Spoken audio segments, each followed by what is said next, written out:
Yesterday we couldn't get this door open anymore. The lock thing down here just wouldn't unlock, and so this doesn't work. So after trying it for a bit, I took the lock apart as best I could, but after an hour of trying and whatnot, I gave up. This is a mortise door lock mechanism that comes in from a slot on this side. So to get this out, you open the door, take 2 screws out and pull it out. Problem is, this door is locked. I can't get it out. So I thought, no problem, I'll just pull the hinge pins and then kind of slide the door out backwards. But even with the hinge pins out, the hinge barrel is wide enough that the door won't clear it. So just cutting the bolts off the door lock may be the least destructive option.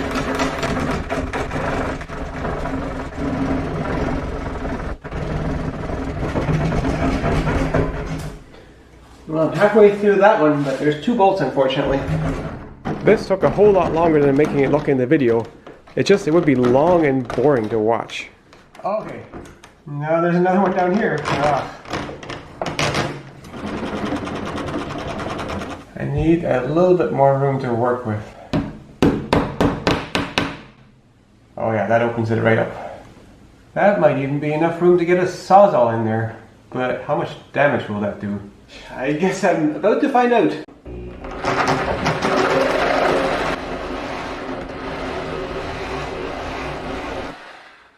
Not making very fast progress here.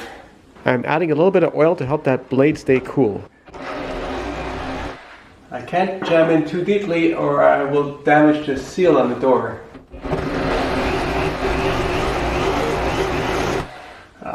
Slow, slow, slow.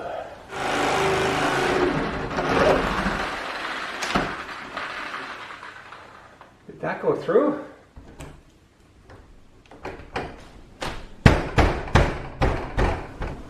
Oh no! So it turns out this door also locks top and bottom. Well, that would have made cutting the hinge pins kind of useless. The pin up in here seems to be a bit smaller than the main bolt, so I'll just cut that one off too.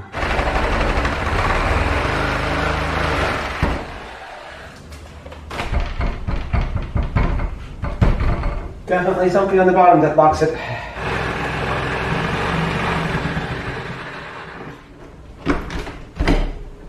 And it opens at last. Well, modest damage to the door. The strike plate is not completely wrecked, and here's the bolts.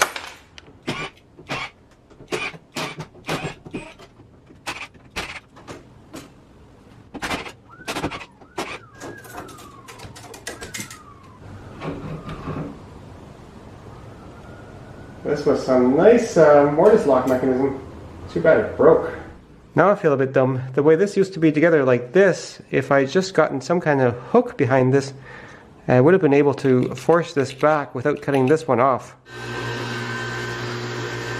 I have to plug the old slot mortises because they're in the wrong place for a new regular doorknob and deadbolt set.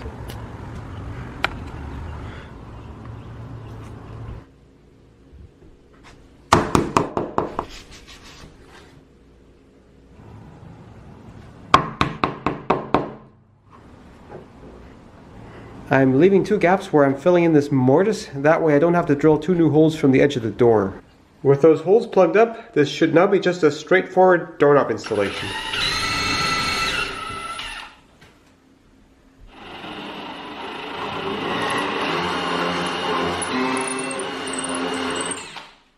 I'm adding a relief hole so the sawdust can escape that circular hole saw cut.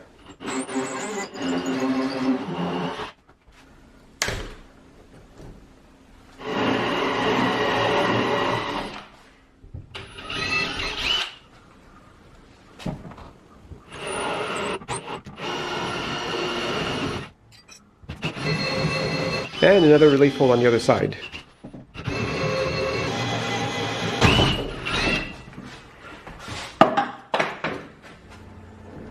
I need to round out the end of this hole, and I don't really have a good place to start a drill with, so I'm just going to carve some of that so I can get the drill in there.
The deadbolt went in the same way as the doorknob, and I've varnished behind the doorknobs. It doesn't look like new, but it'll have to do. So I spent more than a day futzing around with these locks, and it makes me wonder, what if I was a professional home repair guy? I'd have to bill at least $1,000 to justify the time with overhead and all. But for something that doesn't even look like new when it's done, that's hard to do. And I think what I'd have to do is basically say I have to replace that whole door because I can't make it like new otherwise, and that way I could justify billing what the time is worth. I'm curious to see how that lock worked and how it broke.